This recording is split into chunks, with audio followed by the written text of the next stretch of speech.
needs to first of all be rebranded.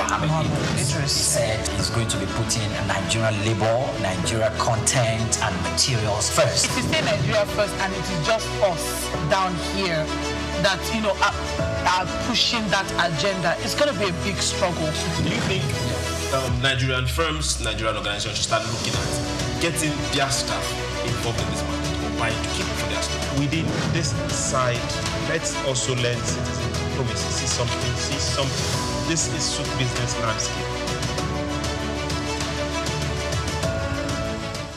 Hello and welcome to your regular programming. This is Souk Business Landscape and we are live on Souk News Television. We are reaching you from Lagos. So it doesn't matter where you are watching us or listening to us. From the globe, we say welcome and good morning. It's been a very, very wet day in Lagos. For those in the Lekki axis, don't worry, just keep coming. I know there's a lot of flood and the water level there is quite high, but hey, take heart and just keep coming. And for every emergency service out there, please remember that there's a place called Lekki and they will need your help. Wherever you are, if you don't need to come out, just stay home and make sure you are okay. And for the kids out there, avoid the floods and avoid the rainwaters. I want to say thank you very much to everyone that has been of help, to those that are going through some issues over the weekend and those that also experience a bit of flooding. Thank you very much. Don't stop the help. Keep them coming.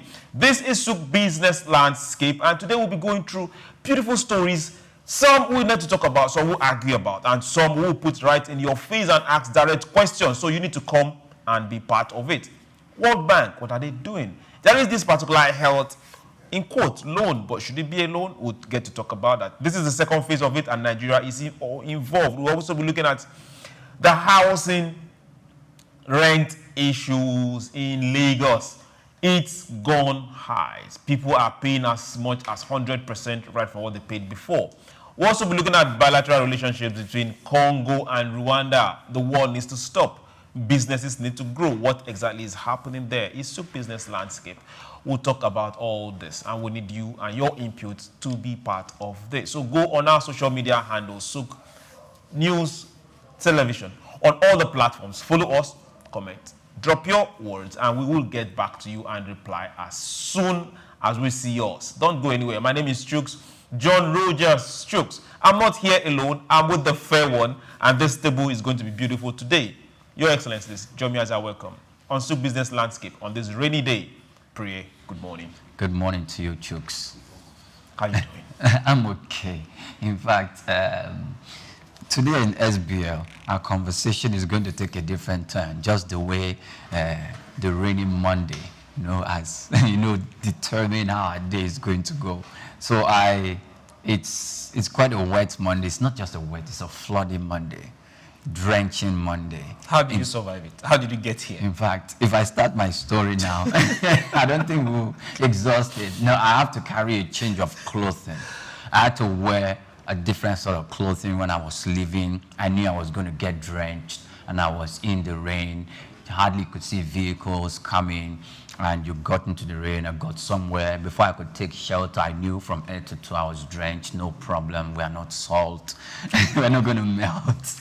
We got there, and that's how I was able to take shelter in one of the filling stations, got another vehicle, got to the office, changed all over and looking prim, proper, like the rain didn't come on my head at all. You're welcome. So for everyone out there, remember, please cover up. With the rains come cold, and with the cold... Probably they want to tell us what their own experiences are. Maybe during the program you can send a message whilst you are commenting on the Lagos State Housing Program or the World Bank Health Program that we will be enjoying, and the loan that when we approve come September 23rd. You can just push in your experience this morning, how the kind of adventure you had while going to the office, or probably you're lying down at home and said, please, I cannot kill myself.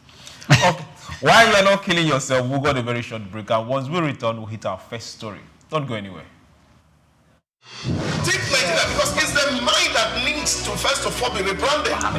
It said it's going to be putting Nigerian labor, Nigeria content and materials first. If you say Nigeria first and it is just us down here that, are pushing that agenda, it's going to be a big struggle. Do you think Nigerian firms, Nigerian organizations should start looking at getting their staff involved in this market or buying to keep for their staff. Within this side, let's also learn citizen diplomacy. See something. This is Souk business landscape.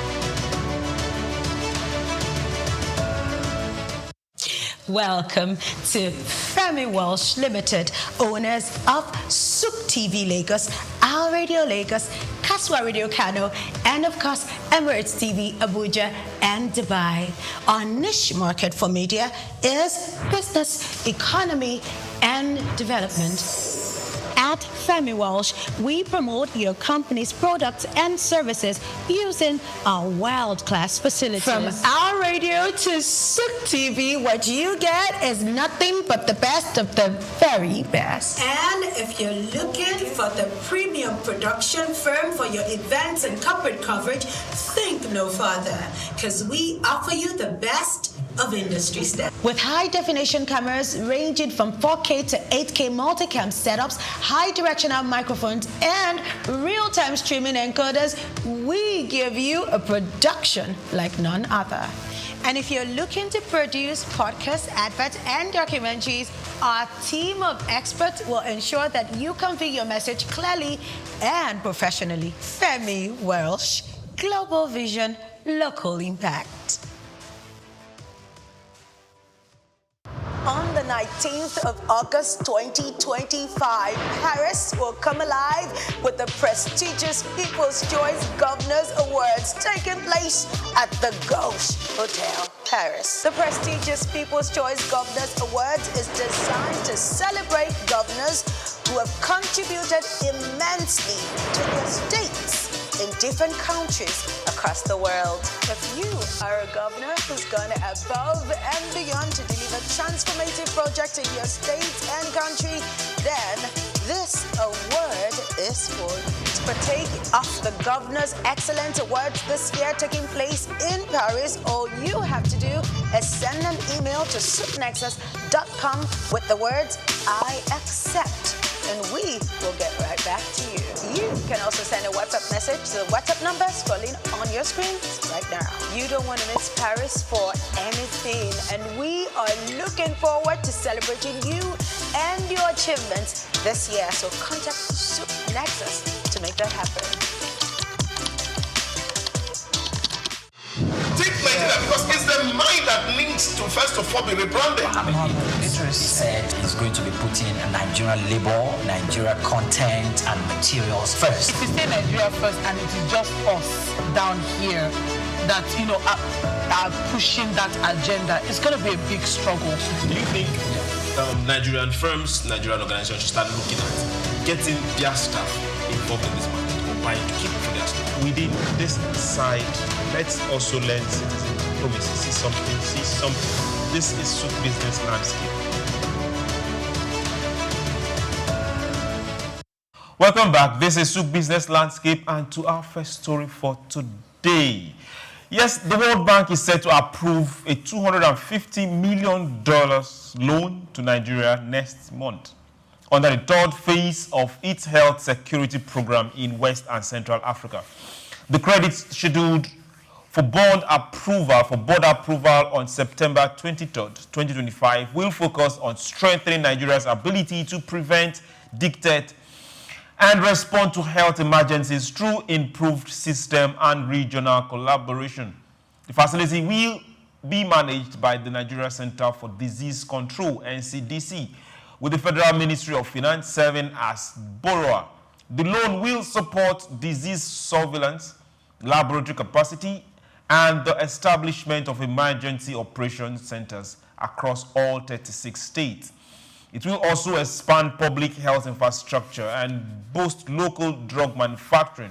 This comes as Nigeria grapples with poor health outcomes, higher poverty rates, as weak health care funding, with government spending on health at just 0.62% of GDP.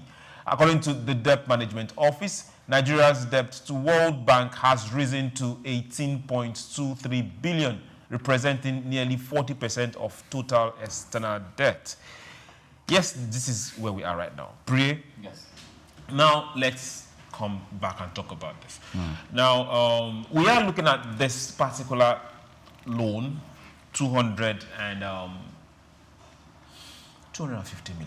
million. Now, this particular program is a health security program. It's not just Nigeria, it's a West and Central Africa program. And World Bank is supporting is an initiative aiming to enhance regional collaboration, national health system, capacity to prevent and detect, respond to health emergencies.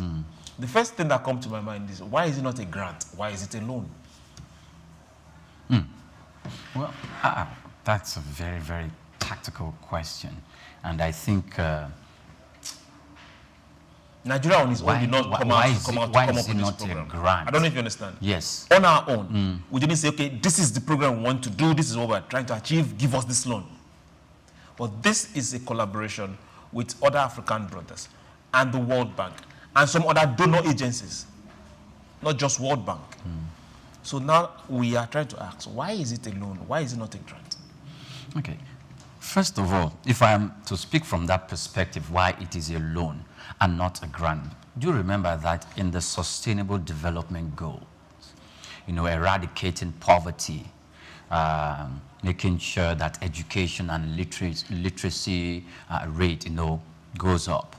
Also, looking at the health aspect, the health industry, is also captured within the framework of the Sustainable Development Goals. And all member states of the United Nations, have been saddled with the responsibility of making sure that this roadmap of the SDG is achieved in their specific domains. And when each state, recently we also got a report that the SDG goals have not been fulfilled. In fact, they have a fraction of countries who are even making some form of progress to reach, to fulfill the mandate that has been given to them by the United Nations.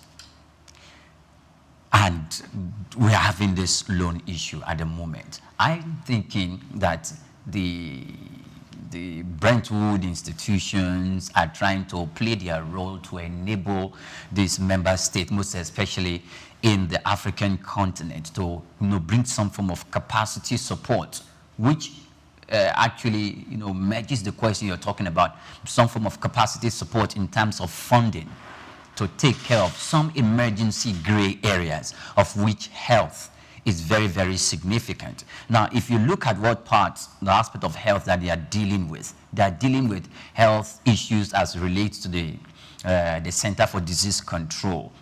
Yeah, majorly health emergencies. Health emergencies. And do remember that when it comes to health emergencies, Africa or the emerging economies do not have that capacity.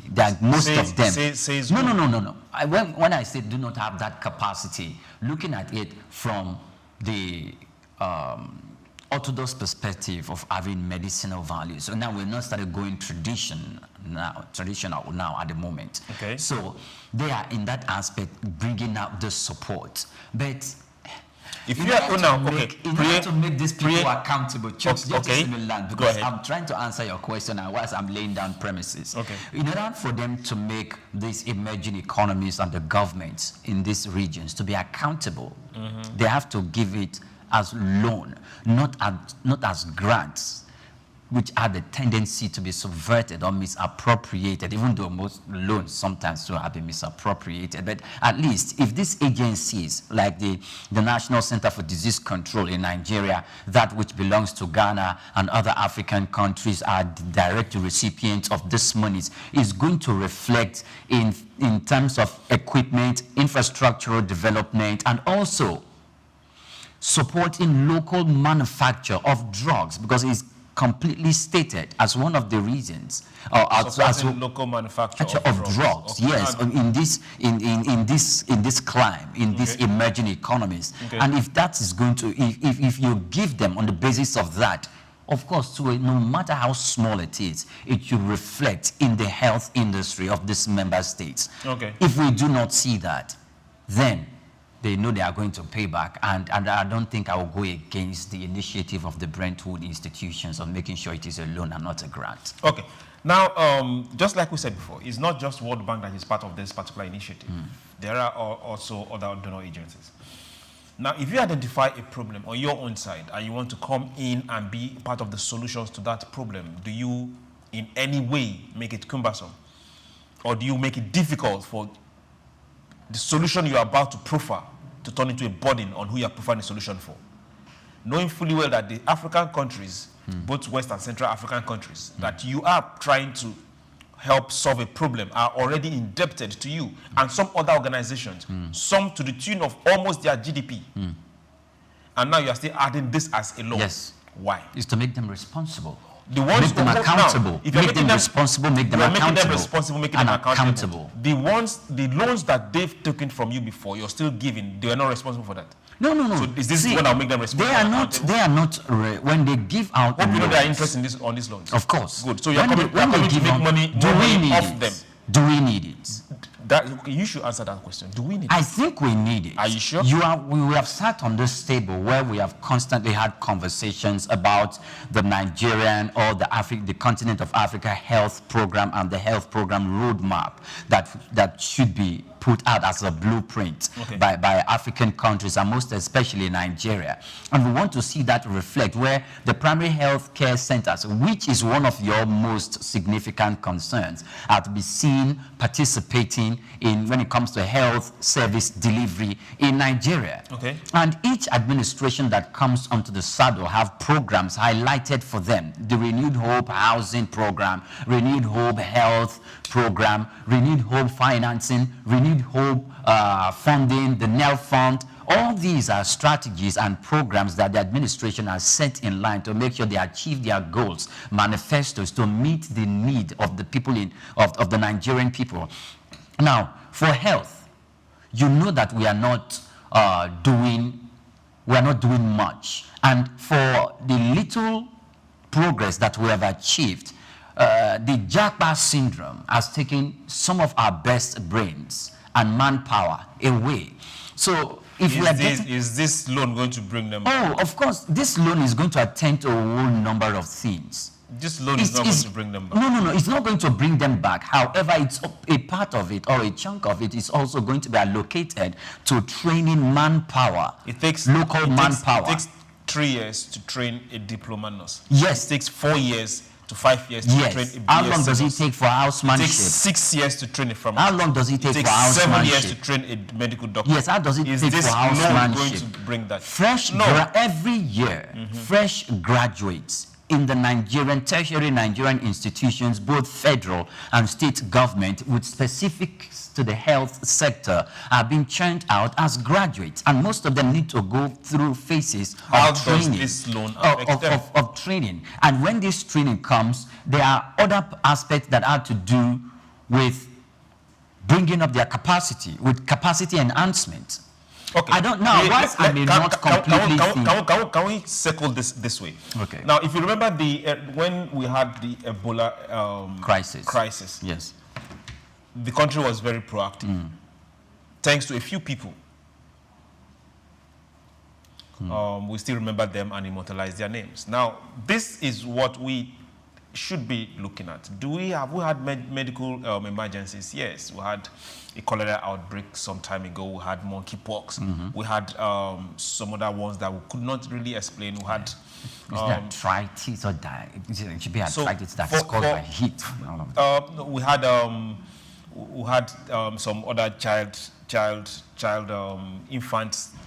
That was not pronounced though, meningitis. That was just meningitis. Not pronounced. But we're able to stand up and tackle these issues. Do we have a system that works? Is workable? Can we make it better? Definitely, that is where we should be heading to. But now, can we really account for these projects that are coming in not as grants but as loans? Because if we look at our immunization system in the country, a lot of assistance is coming in as grants, not as loans. They are partnership between the federal government and other international bodies, and those are working. But right now, we are coming to see this coming in as a loan. Who is going to account for them? if we say drug manufacturing, 90% of drug are not only manufactured here. A lot of them are just substrates coming from outside, and they are doing infilling this way. It's not as if they are originally from ground manufactured here, like we owning the patent of those particular stuff. A lot of them are still brought in from outside. And these are not done by government agencies. These are private organizations. So how is this 250 million going to affect private organizations, private pharmacies, private research? Okay, so Chooks, you have a very, very good point. So why is it a loan? Why is it not a grant? You have a very, very good point when you make references to those times, those periods where we encountered some medical emergencies, the meningitis, the monkeypox, the other medical emergencies that we had in the country, and were able to tackle them. Do remember that the wherewithal to take care of all these medical challenges or medical emergencies didn't come up, or we weren't able to do that unilaterally. That was the time where the USAID health program had not been truncated by the current administration in the United States of America. So we had funds. Should we be depending on them? No. But we have to establish that fact that we had supplementary funds. Let's establish that fact that we had something extra coming. When is Africa going to walk away from this mentality? Great, I'm going to get there. No, we had funds from there, and we are taking care of massive health program, health emergencies across the country, in the northern part of the country, in the southeastern part of the country, the south, the southwest, and every other part of the country. Some of these funds have been, allocated to building hospitals, including primary health care. Some of them have been allocated to siting hospitals or clinics in areas that are even remote, and they had to deploy health officials like nurses and sometimes doctors to those places to attend to these issues. Now that it has been taken away, it was said at the report then that we are going to experience some form of crisis. Some organizations in the country, including foundations, have to shut down because that money, that freebie, stopped coming. Oh, thank God you are calling it freebies. Freebie in the sense that we do not have to do anything, we just get it. And probably because we just get it, sometimes the money just disappeared. Other times we were unable to really make efficient and effective use of the money. Now that it's still coming from some donor agencies, but this time it's coming from the World Bank, you are going to pay back. Just know that. This is not USAID.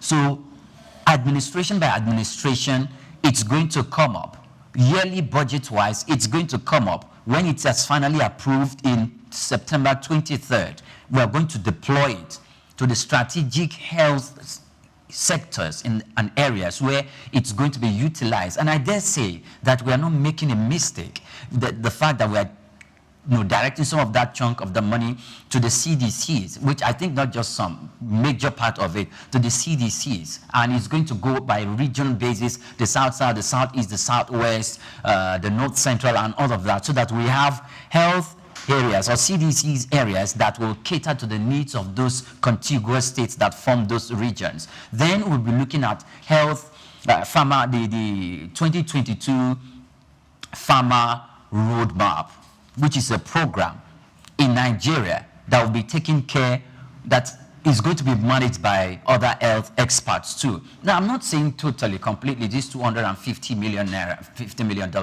will suffice, but it's going to go a long way to resuscitate and to revitalize and to make some supplementary or to cover up for the shortfall that has stopped coming in as a result of the withdrawal of the USAID program. Okay, let's look at not just disease control, let's look at surveillance and being able to detect even before we start having epidemics or emergencies. That's one of the areas they said this money is going to go into. And for that to happen, you need soldiers, foot soldiers on ground in every state. Most of which as jackpot. Yes, you have to let that, we have to put that out so that Fresh ones are also being Yes, graduated. of course. Year by year, we are turning out fresh ones. We hope you get to stay. Now we need to be able to detect before we have this sort of emergencies that will, if don't cope, now grow to become an epidemic. And this is where some of these funds are going into, being able to establish these centers across the 36 states of the Federation. Now let's take politics out of this and focus on being able to save lives, being able to curb any form of diseases and any form of transmission right before it even turns to something else. How far do you think this fund will get and be used for the purpose for which it's been called for? Okay. First of all, if the CDCs, now, during the COVID-19 period, a lot of people had some misgivings. Will I say they were misinformed? And a proper orientation was not really carried out. An orientation that is specifically tailored to informing the people, that is peculiar to the specific way to inform the people at the ebb of society. The reason why I'm saying that, because we all knew what happened then when it was all over the news that COVID-19 is real, and some people would try to tell you that, look, it is not real, it is a fabricated issue, it's just fabricated to make us, to whip us in line, or to paint us in a very, very denigrating or subjugated manner, as if what we have in Africa with regards to a herb cannot really cure most of the things that we are battling with. So we need to carry out an awareness that, look, sometimes when you have some challenges that have to do with health, even if you feel you're not going to get the support you need if you are going there physically at first, there should be some free lines of the government through which you can just send a message to, and you can explain all the symptoms and that you are having, the feelings that you are having, and have yourself, commune with a doctor online. I know Lagos State has that in place, but that you can commune with a doctor online to know, okay, I'm feeling this way, I'm feeling that way. Is it an emergency? Or if you're going to come in as an emergency, fear of the fact that you might be, held back and given, for lack of a better word, house arrest, or isolated, or kept in an area because they do not want you to go spread around whatever you have. I think it has to be demystified to let the people know, so that this sort of fear does not, make people to stay back and to spread it in their vicinity. The other part is we need to enhance the capacity, our manpower capacity in the health sector, as we continue to churn out graduates from federal and state universities year by year, and we're taking them into housemanship services. We also need to dedicate some into this line of health emergencies where they will be trained. We can use some of these funds for it so that they are tooled and empowered. But the thing is, when they are tooled and empowered for this specific purpose, they shouldn't just leave the country all of a sudden.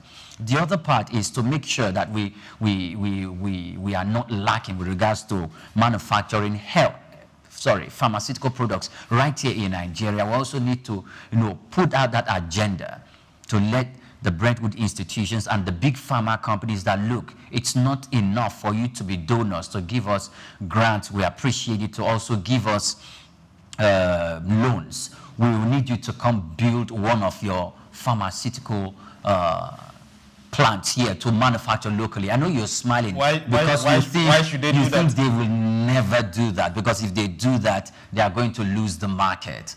Because as it's coming, one of the disadvantages as it's coming as a loan.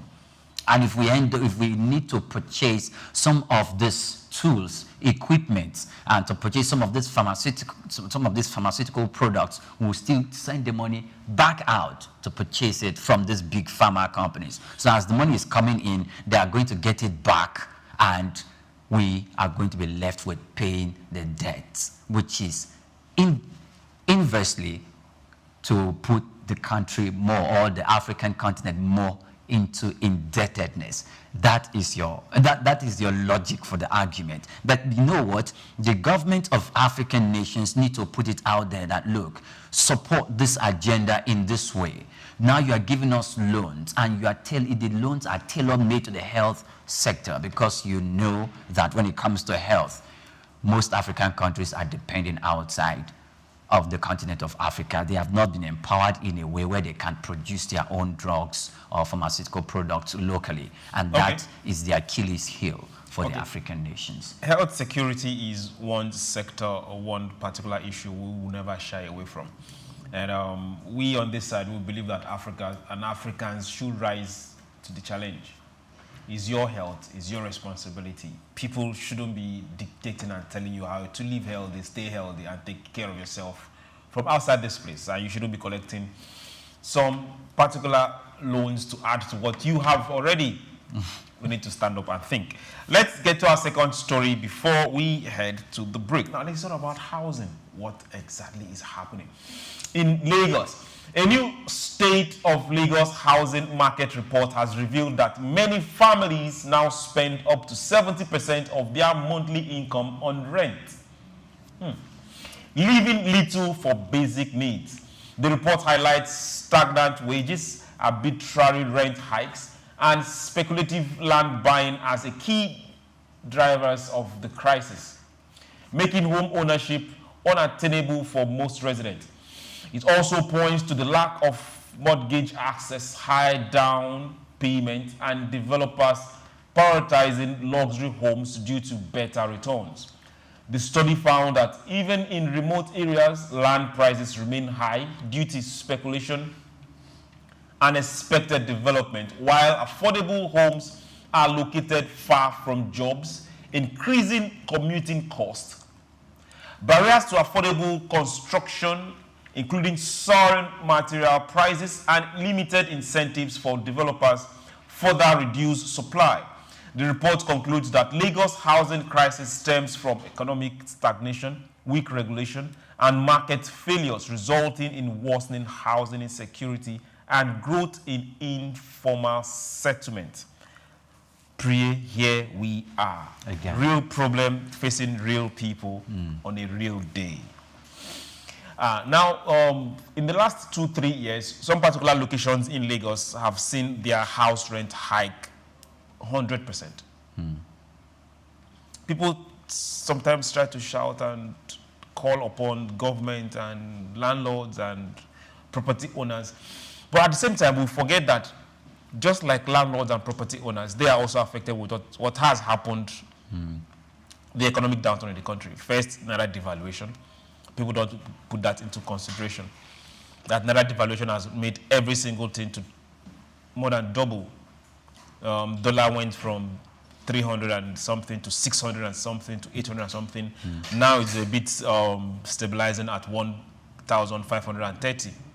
But now look at it where it was coming from, 300 and something before the advent of this administration. And we all go to the same market.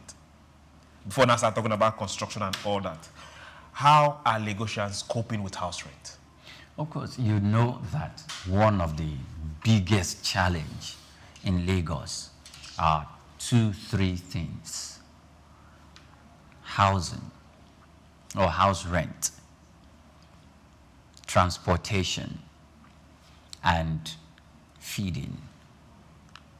Those 3 things are very key living in Lagos. And I don't know, maybe for you and I and a few other people, we see it as normal. Not normal because we feel or we think we can deal with the cost. Normal in the rigorous requirement to wake up, get down to work, get back to work, get back from work, and all of that. COVID-19 contributed its own little quota to the increase of house rent. But after then, fuel subsidy removal contributed immensely to house rent. In fact, the landlords in Lagos made it public after fuel subsidy increase, or fuel subsidy removal, the increased house rent outrightly. But you see, one of the problems we're having in Lagos is that housing or house rent is not regulated. Some previous administration in Lagos State, most specifically Fashola, tried to do something like that. But he didn't actually make any progress because the Landlords Association will take him to court and they will fight it. But you see, if we are going to get somewhere reasonable, we think we need to get government involvement. Government involvement is not something that we should joke with, because if not, it's going to be, they said 70% of income, right, is being spent on house rent. I think it is even a little bit more than that. Now, when the increase in housing started all of a sudden and people started feeling the heat, people started relocating to places like, what's it called? Before Ikorodu, they started going to Ibafo, Lagos-Ibadan Expressway. People who work on the island, live on the island, on the mainland, Surulere, Apapa, and other places, started relocating and moving into Ibafo area, including Ojodu Berger. They started moving, including Ikeja. They started moving down to Mowe Ibafo area. And within a space of 5 years, that place had been completely taken over by Lagosians, because when you, in fact, that's even known as Ogun State. And people were renting houses, and they tell you, oh, I'm paying what I used to pay in Lagos annually. Half of that can go for rent for annually in Mowe Ibafo area. Within the space of 5 years, people have already trooped in there. In fact, the ones who are wiser didn't just go there to rent an apartment. They saved up and bought a few parcels of land for themselves. Then you know what? Immediately that road, before we come to the road, people started renting houses. They can get as far as a 2-bedroom flat. They can get as far as 2-bedroom flat for 300,000 at that period of time in Mowe Ibafo area annually. And when the landlords in those areas begin to see that, oh, people are coming, little by little they started increasing the rent, because they got information that housing is quite expensive in Lagos and people are relocating. So people are sprawling into this area. They started increasing it. The government was fixing the road that time. It was an arduous task, a grueling moment for people to get to work and to go back, coupled with the number of accidents that were happening on the Otedola Bridge. They were increasing the rent little by little. Immediately that road was completed, house rent moved upward, because I knew that because I had a conversation with some landlords. I had a conversation with landlord. In fact, I was one of those who were living in that part of town at that particular period of time. So to what percent did the house rents fly to? Oh, some of them went like somewhere at 50%, 70% high. Yeah, it's 450,000 naira. Oh yes, in fact, 500,000. In fact, what is it now? Now you see a self-con. That's just a room with a toilet and bathroom to yourself.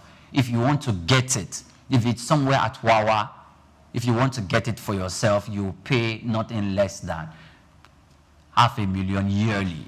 For a 2-bedroom flat? For a 2-bedroom flat, of course, if you are to pay yearly.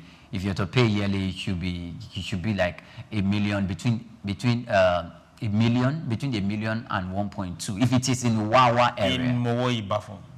Yes. 1.2 million. Of course. Now, you're talking about 2-bedroom flats. Yes. And sometimes it also comes with the structure of the building. If it is newly built and it's attractive and it's good, yes, you're going to pay 1.2 million if it's somewhere at Wawa. Because there are places in those areas where the road networks are good. It has the face of an estate-like environment.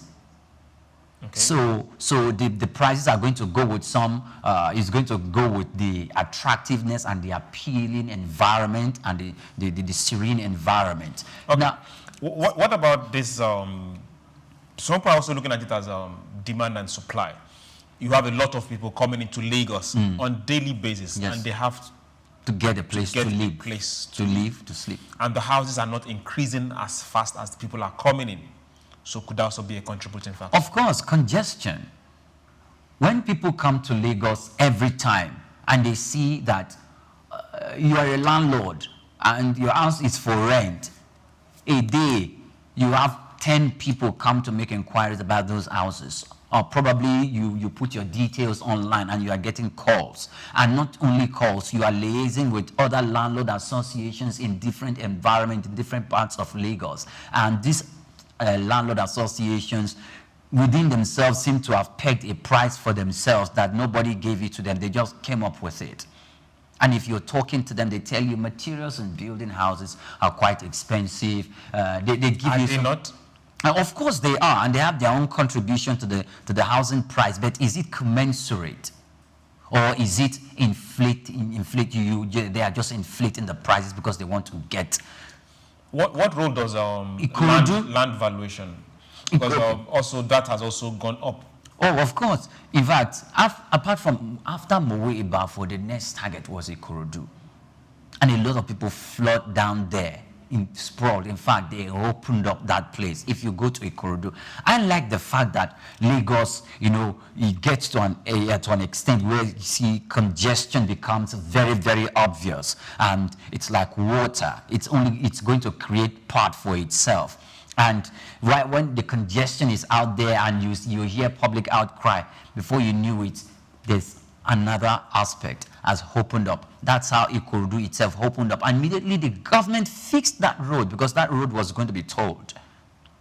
Initially, the idea, the initiative behind the laying down of that road, that Ikorodu road, down straight to Ikorodu and into some interior parts of Ikorodu was for the fact that it's going to be tolled. So the contractors gave it their all. And I want to go with the initiators of that. But you know what? I was told they reneged on their promises with the government because the local chiefs in that aspect of town said no tolling here. Yes. Okay. So they got back to the government and said, please. They had to wait until after the road has been concluded and completed and all of that. And they came back and said, sorry, sir, I don't think we need to toll this road because if you do that, our people are going to pay dearly from their nose. No transportation normally is high. The cost of living is at this side. If you're going to toll it. So the government, reluctantly, went back. And you know what? People entered into that place. Guess what? We have to look at also the development that came with it. Because housing, let's look at cost of land, rent in Ikorodu. 5 years ago, 3 years ago, and now. What's the difference? It's different, and the difference is very, very clear. In fact, 5 years ago is even closer. 3 years ago? Yes, 7 years ago. If you look at it 7 years ago, it's quite cheaper. Affordable. I won't call it cheaper. I will call it more cheaper and affordable for a specific class. What's a 2-bedroom in Ikorodu now? At the moment, it depends on the vicinity, and it also depends. Oh, it's 2-bedroom flat. Yes. You will get for more than $1 million. You will get some for more than $1 million. You will get some for less than $1 million. Let's look at salaries now. Salaries in Lagos. It hasn't increased. It's been stagnant. It has been stagnant. And everything is good. And even the increase that came with the salaries, we remember when Labour was fighting for the increase of salaries, it only happened within the civil service. It happened within the civil service, some at the state level, others at the federal level. Okay, and we are running out of time. What's the way forward? The way forward, if we are going to have a lasting solution to this, regulation in that place, in that industry. Who is regulating who? Government. Regulating my landlord. Government will need to. Don't they regulate in other climes? They regulate not too long from now. Not too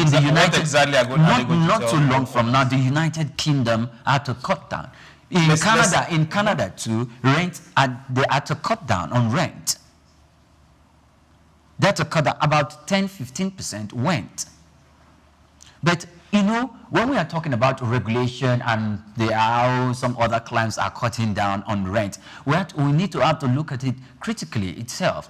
Because when you're coming in, that rent also have electricity with it. It comes with electricity. That's for those clients. For those clients, let's talk about ourselves. Okay. If you are saying government should regulate and cut down, are they going to cut down on the amount the builder is going to buy the land? Are they going to cut down on what is happening in the market for building materials? Are they going to cut down on naira devaluation?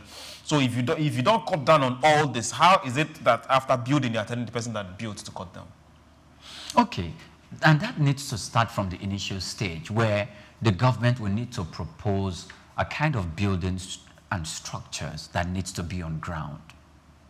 And that's referred to one of the solutions that Doc was proposing some time ago on the program when it comes to housing. You must be able to have the capacity to build some certain structures. And if you are unable to have that capacity to build out certain structures, and we have not been able to take care of the land ownership issue in the country, then we might find it a little bit difficult. However, government should be able to stand with developers. Now, developers don't want to build houses that will cater to the need of the low-income earner because there is no profit in it.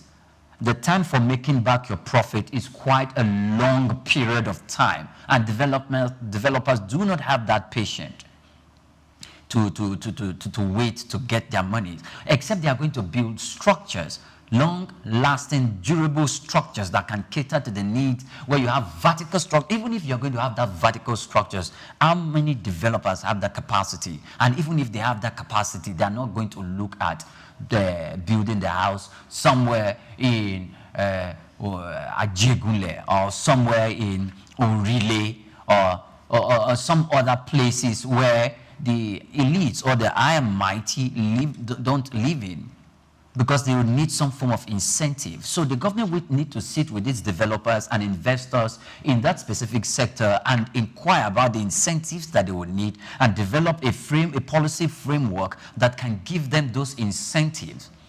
And if the government is able to come up with those framework of legislature that will give those incentives so that it becomes a win-win both for the developer and for the populace for whom the government is fighting for or trying to meet their needs. If the government is able to achieve that, then we can be heading towards the right direction. Also, there are other parts of lands where development, where government needs to initiate the process of people going in there so as to avoid congestion. Because congestion on Lagos Island, no. Okay. And congestion in that is why those areas of Mowe, Bafo and Ikorodu actually, they came in very, very handy. The government indirectly played a process, which was the infrastructure I spoke about.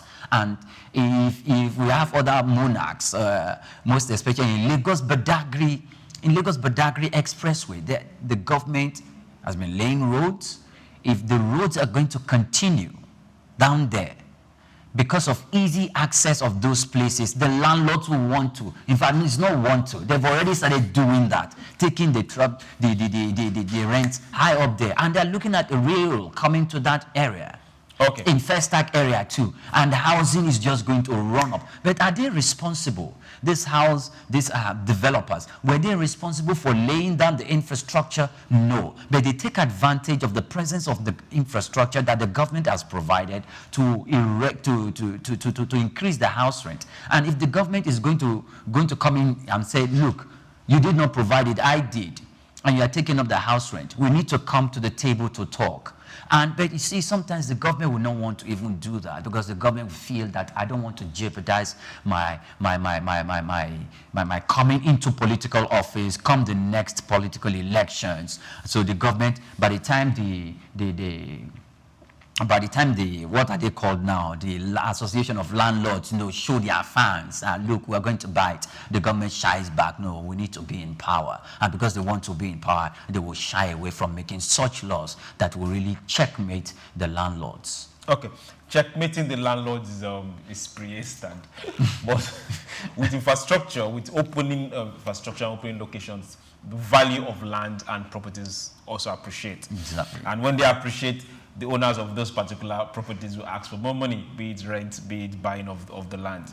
But in all this, we are looking at Lagosians paying over 70% of their monthly wages on housing, that is way high. So how can we see the salary go up and you be able to not just pay housing, but also other essential necessities of life are also accommodated? We look forward to having better days ahead. We want to see the improvement in the economy trickle down to the everyday person. That is when we say the country is doing exceedingly well, not just on statistics or on paper.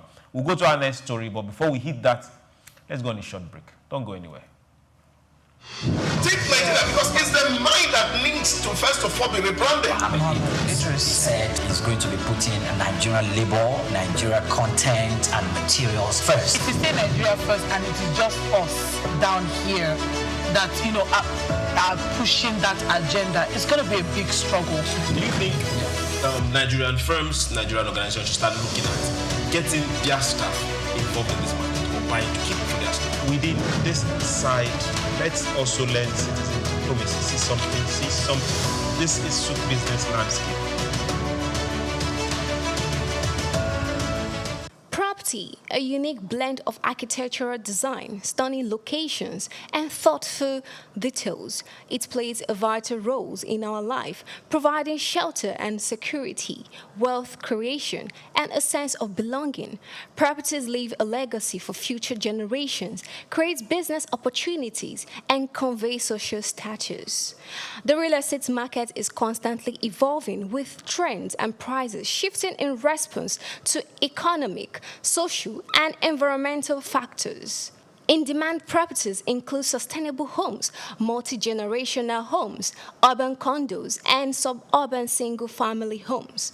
The real estate market is a dynamic and ever-changing landscape influenced by economic, social, and environmental factors. Otumbagbemi Oyeneyi, an expert in the field, shed more light on the real estate industry. The trend now, and that is where terraces are coming in now, so that you can have multiple, one bed apartment and all that, all structured together in a small space of land. So that is a trend. Developers are now building smaller apartments that are easy to sell or easy to rent or lease. Affordable housing initiatives are on the way to provide options for low-income earners, while luxury properties in cities like Lagos and Abuja cater to the growing middle class. Commercial properties such as office space and retail centers are also in high demand due to economic growth.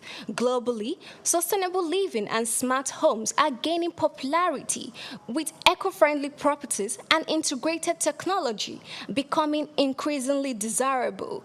In Lagos, there have been commendable innovation through this industry. The low-income earners definitely, we just have to wait. In a civilized environment, that is where government comes in to bring succor, to create opportunity, mortgage, and things like that. We don't have an effective mortgage system yet in the country. So good for them to understand, because sometimes when you want to buy a property and you hear the price, and then you wonder sometimes why. But if you also know that the cost of building material has gone up by almost 300% just in the last 12 months, then you will understand why. So it's easier for you to, appreciate the value and then the cost. Yeah, we are talking to governments to liberalize the mortgage system to make it affordable and accessible to the ordinary citizen. What the government has done so far is to, through the Federal Mortgage Bank, to ensure that civil servants and all that can access it, through their pension. But what about the market women? What about the, drivers?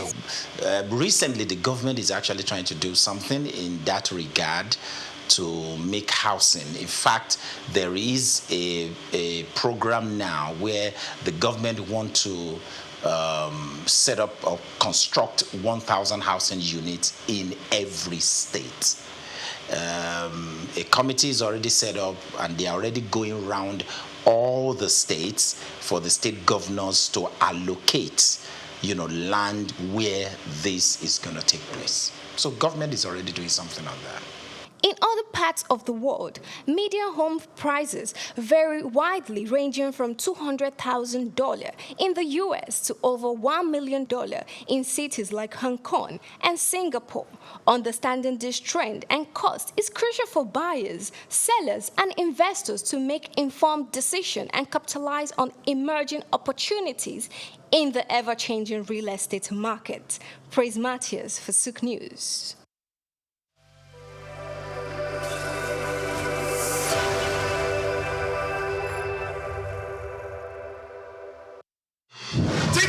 Because it's the mind that needs to first of all be rebranded.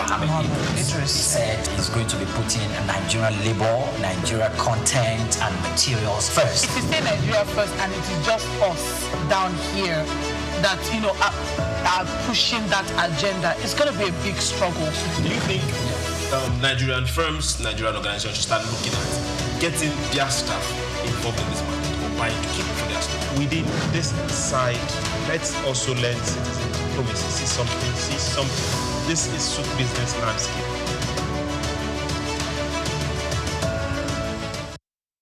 Welcome back. This is Souk Business Landscape, and we are live on Souk News Television. We are going straight to our next story, and it has to do with the environment. Not just the environment, charcoal. Federal government warns charcoal trade threatens Nigeria's forest. You heard us. The federal government has raised concern that Nigeria's booming charcoal trade is accelerating deforestation and threatening forest sustainability. Speaking at a stakeholders dialogue in Abuja, Ecological Project Office Permanent Secretary Dr. Aishetu Ndayako said over 70% of Nigerians still depend on biomass for cooking, driving up charcoal demand and leading to uncontrolled tree felling and biodiversity loss. She called for harmonized forest and energy policies, stronger regulation and charcoal production, and community-led reforestation efforts. Ndayako urged a shift to cleaner cooking alternatives like LPG, biogas, and solar cooking stoves. The event, supported by Eco Energy, brought together government, industry, and civil society to find solutions as Nigeria remains Africa's largest charcoal producer, losing 1.5 million trees daily. There's a problem in that particular one. 1.5 million trees daily, that's way too much. Yes. How many do we have? 1.5 million. Yeah, that came to my mind when I saw that data, 1.5 million. So I was thinking it's 1.5 million annually. Yes. 1.5 million trees daily. By now, Nigeria will be a desert. We need to revisit that particular data and find out again. But now let's look at this. Indiscriminate, arbitrary burning of bush just in the quest to harvest charcoal. Don't you think something is wrong somewhere? Are people just looking for means of survival? Yes, they are. So before now, there's a business. Before the issue about climate became a thing of reality in the continent of Africa, and before Nigerians were, before the warning came that we should start paying more attention to deforestation acts and behaviors, there had been a business. The charcoal business, I grew up knowing that the existence and the thriving nature of the charcoal business.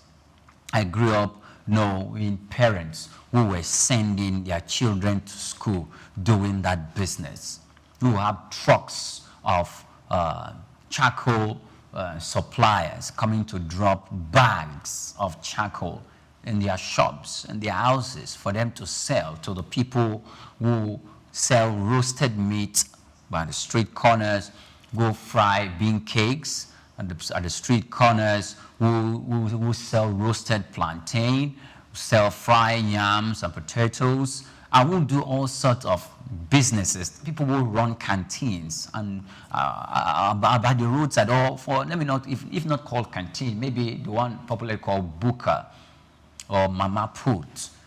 All right, and they need to sell or to warm their foods or to cook food. They buy charcoal.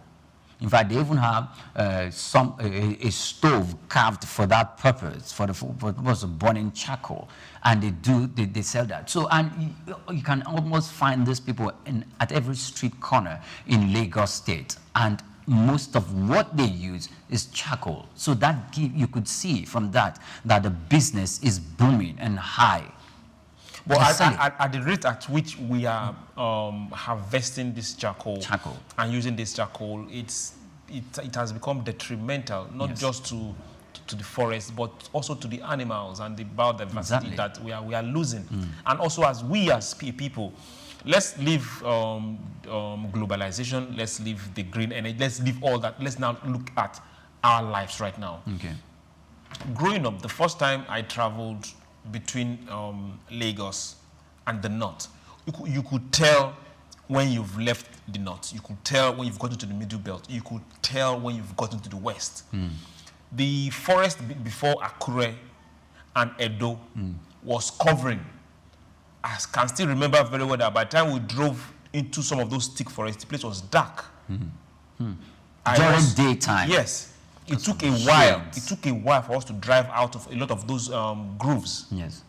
But driving past those places now and thinking back, when I was quite younger, this used to be, that whole area is not just gone, but those trees are gone. You can see plain lands as far as your eye can see. Yes.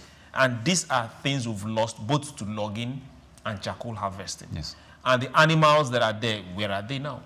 These are things we should start asking ourselves. Chooks, charcoal is just one area through which we have deforestation. Okay. People will make boats when you go to the southern parts of the country and from Ondo State down. We make boats for fishing, cut down trees for that purpose. Not as much as charcoal. Yes, but they not as much as logging. Yes, but they cut down trees. People who engage in the business of furniture making, those are byproducts for logging. They go through that process too for doing that. Now, if we are counting all these and the participation of that in going a channel towards deforestation and cutting down trees, they are gone. Those areas you're talking about are gone. And we cannot begin to itemize the benefit of having these trees stand and how it's profitable for our health as well. The thing is, most of the people who engage in the main art are completely unaware of the damage they're doing to the land. If they're going to be aware, they will be blinded by the money they make from the act of cutting down those trees. The main people that are aware of the damage being done to those places are the ones who sponsor it, because we have foreigners who come into this country just to sponsor that purpose, to get it for industrial purposes. Okay, now let's also look at it from this other angle. Health-wise, there are some animals that have lived far from man. There are some bat species, there are some other four-footed beast species that have lived far from man because these particular habitats were there. Now we've so encroached into their habitat that they are now very close to us. So we now start seeing diseases that are majorly not attributed to man, but coming from those particular species of animal affecting us. These are things that we are not talking enough. But for those that are engaging in a lot of this charcoal business, they are doing it as a means of regular income, just to live. Where is information and more information going to come to give them alternatives? Fine. Information needs to come from the vicinity. Now, I don't want to mention the name of the higher institution. They have a very great, huge, big landmass. And one of the beauty of that specific higher institution is the environment. Oh, the environment is beautiful because it's a learning hub. It's a higher institution. Are you talking about University of Ife? I said I was not going to mention name at this moment. Okay. Now, you could see but I know how used to be big, fine. how big. I think it's still ago. very beautiful. It's not used to it. So, Okay. so you go to the environment and you see trees. In fact, it could be raining and there are places you can take shelter. It could be. You know, some of those trees were cut down last year? No. You could see during the day in hot sun, you could see trees around. And because no matter how hot the sun is, if you're walking on the main road, where there are no trees, the oxygen coming from there, the sun could be burning your skin. But just moving closer to where those trees are, it's not that you've gone under the shade of the trees. You could see some form of relief coming on, and the air that blows in that environment. You could tell the difference, and you don't cut down trees there. The few times where I see trees that have been taken down in the environment you just mentioned is when the Tertiary Petroleum Trust Fund, the Tertiary Petroleum Technology or Tertiary Education Trust Fund wants to erect some buildings because there are shortage of buildings. Then you can see them build and they clear the area, but not major trees in those places. In other places where you see major trees, there's some form of aesthetic that is built around those areas that enhances learning. Okay. So if in those vicinities, we could see the species, because you made references to species and you made reference to University of Ife, you could see the species of bats that are not available, found in other environments in those places. You could be learning, you could be in classrooms and see squirrels jump to the window of your lecture theater where the lecturer is teaching. You could barely see squirrels. Then you are even told about some even species of snakes that are armless. They are around because of the environment, the vicinity. Now all that will be eradicated and go into extinction when the environment is not an environment that carries out that have the tradition of carrying out informing the public, educating the people that please do not cut down trees, do not come hunting and shoot down the bats for food. No, they do that and they talk to the locals. In fact, I've been in place in that Ife where some people came to hunt bats and they were arrested by the school security outfit that you're not supposed to do this here. Tertiary institutions like that will sustain that environment because they understand sustainable. We need that information. Going beyond that. Because when you continue to do that in Ife, when they do that and they even take it to town, you need to do that constantly for these people who are grown up. What alternative do they have? For someone who has sustained his family and built a business around charcoal, what alternative are you going to give him to stop burning down trees, cutting down trees, setting fire on bushes to harvest whatever from the tree? So what alternative are you giving him? For income? Of course, yes. Yes, that is a tall order because the government will need to come in, and these are the kind of people, if the government is saying we are giving out handouts or monies or for loans or for people to sustain themselves. These are the industries, and these are sections where we need to look at. You are involved in this business, you are involved in this business, and you are taking you're creating problem for the environment and for the whole society. Stop. The government is going to set you up in XYZ business that you feel you would like to do, just so that you can stop doing this, because your activities and your actions in cutting down trees, you bring in harm to yourself and to the immediate environment. And because we as humans, we need these trees, government will need to come in and give them some form of fund to start up. Let's take another example. If you're traveling from Lagos towards the east, after Ijebu towards Benin, there used to be a large forest there some years back. Then that forest was lost. Then they replanted again. The trees have started growing up.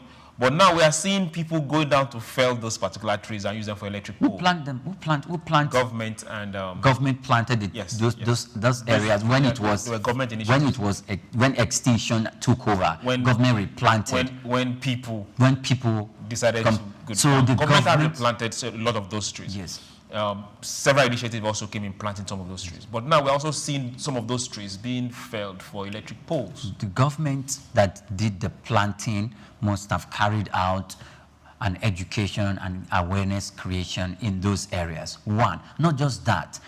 Once you are carrying out those initiatives and telling the people not to fall down trees, how good it is for us to have them around for our health and for the longevity of our existence, the government need to, because that's the carrot that the government is using to whip to tell the people, please do not do this. And the government is not just planting the trees. The act of planting is done in a very structural way that brings beauty and aesthetics to that environment.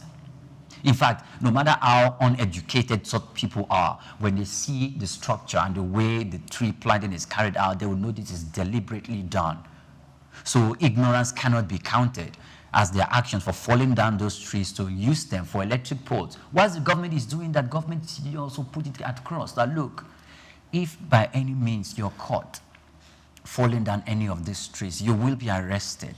We used to have forest guards. Yes. They've gone into extinction. In fact, those forest guards are part of the suggestion that was made to the former administration, to the former President Muhammadu Buhari administration, and also it's now been reiterated to the Tinubu government that this forest guard, we need to revive it, not only because our forest is going into extinction, but for the purpose that we have kidnappers and terrorists who are hibernating in our forest to commit mayhem in nearby communities. Okay, now let's look at how do we get people to start moving away from use of charcoal to use of gas? Oh, gas. Chooks, for the past 5 years, tell me, the price of gas, have you seen the move?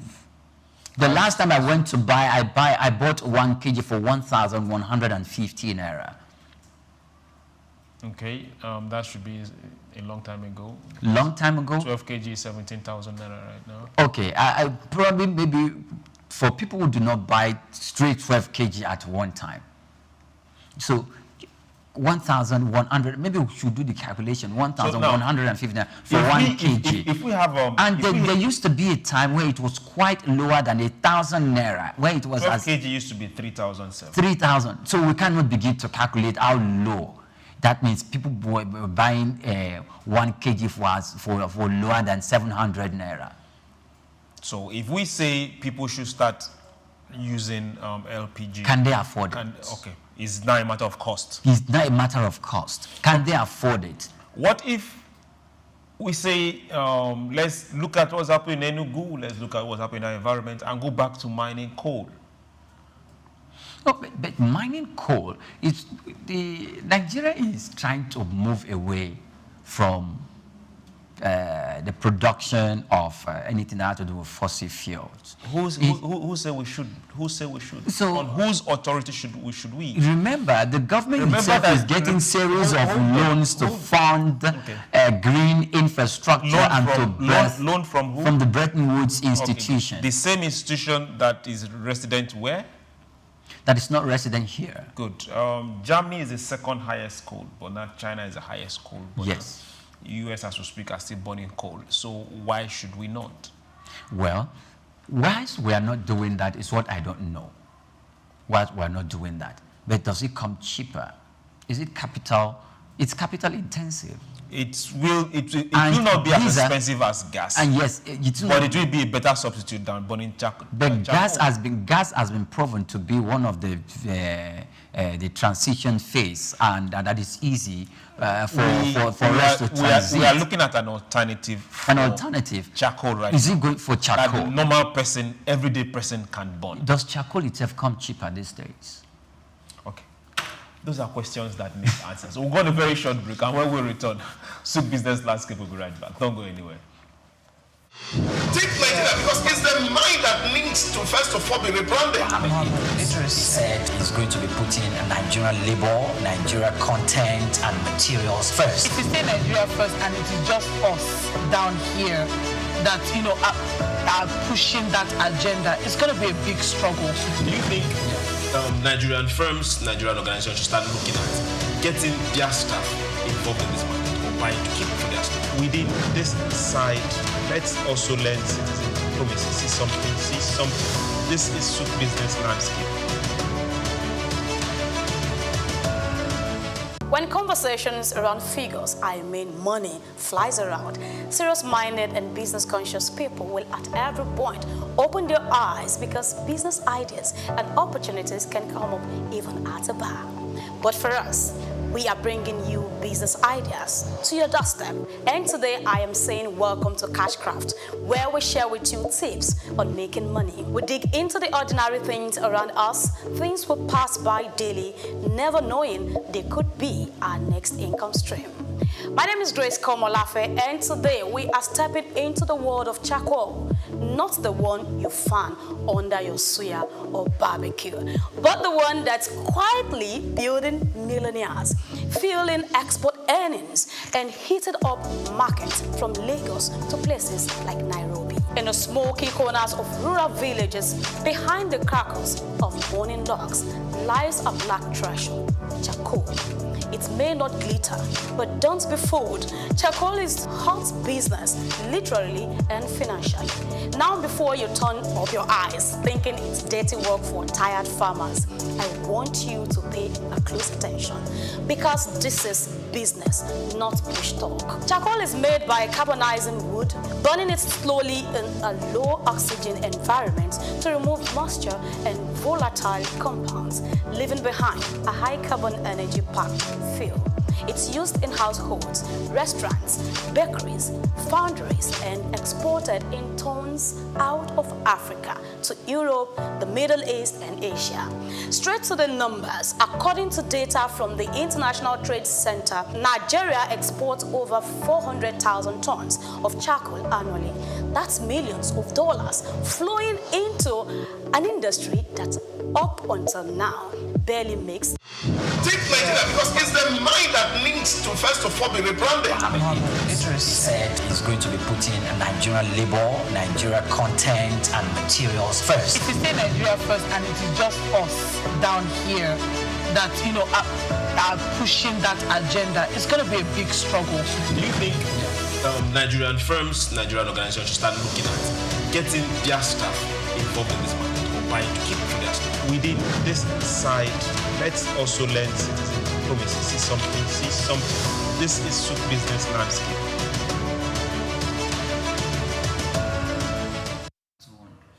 Hello and welcome back. We're still here thinking and getting our minds on the issue of charcoal. So you saw us just our heads up. Let's go to our last story for today and we'll just talk peace and go. Now, Rwanda, Congo agree on regional economic framework. Rwanda and Democratic Republic of Congo have agreed on an outline for regional economic integration framework, advancing a peace deal signed in Washington in June.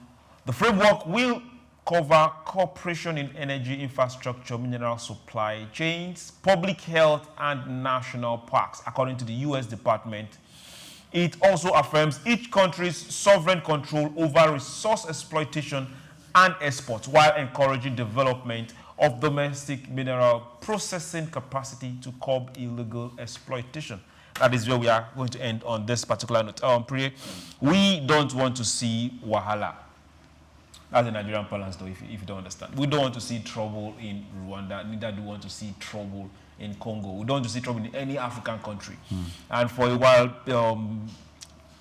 it was alleged that Rwanda was sponsoring the conflict in their neighbors.